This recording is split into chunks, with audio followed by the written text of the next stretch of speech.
Europe 1 reste mobilisé pour vous informer. Pierre de Villeneuve.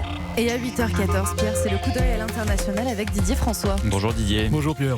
Alors l'image nous a tous saisis, je pense, ce week-end, ces trois petites filles dans des décombres dans un quartier d'Idlib en Syrie. Et vous nous parlez ce matin, Didier, d'un communiqué assez anodin publié par l'agence officielle de Damas qui nous rappelle, en même temps que cette image, que la guerre est loin d'être terminée en Syrie. Les combats se poursuivent dans tout le nord du pays. Effectivement, oui, c'est une bataille qui vient de se conclure et qui est finalement assez représentative de la façon dont se déroule en ce moment ce conflit. Elle aura duré presque 2 mois avant que les forces du régime ne parviennent à reprendre aux djihadistes le contrôle de 2 bourgades à peine mentionnées sur les cartes. Bon, elles s'appellent Talmela et Al-Jibin, ces 2 minuscules localités perchées sur des collines, mais qui avaient été fortifiées pour devenir de véritables verrous défendant l'accès à ce gouvernorat d'Idlib, la dernière grande poche territoriale tenue par les rebelles et dominée par les islamistes.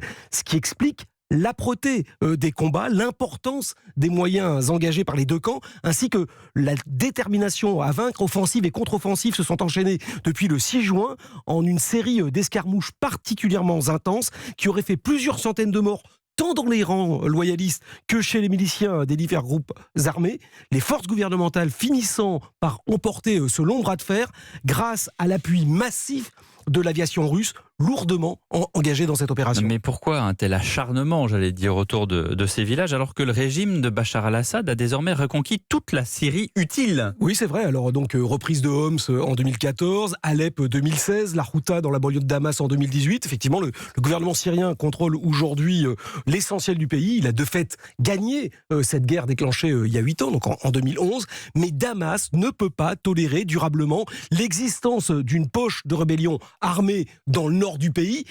Or, c'est bien ce qui est devenu le gouvernorat d'Idlib, où ont été systématiquement évacués tous les combattants des lambeaux de milices défaites dans les batailles que je viens de vous citer.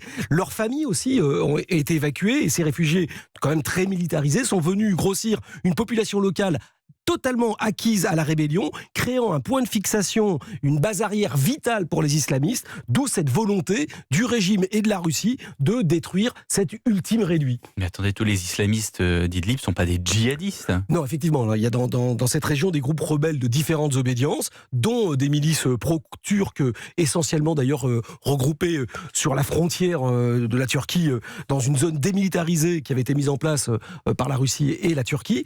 Ceci dit, un puissant front djihadiste qui a été constitué autour d'un groupe qui s'appelle Tahrir al-Sham, qui est la branche locale d'Al-Qaïda, a balayé tous ces rebelles nationalistes lors d'une offensive surprise lancée en janvier dernier, ce qui a donc fait voler en éclats la trêve qui avait été négociée par la Turquie et la Russie.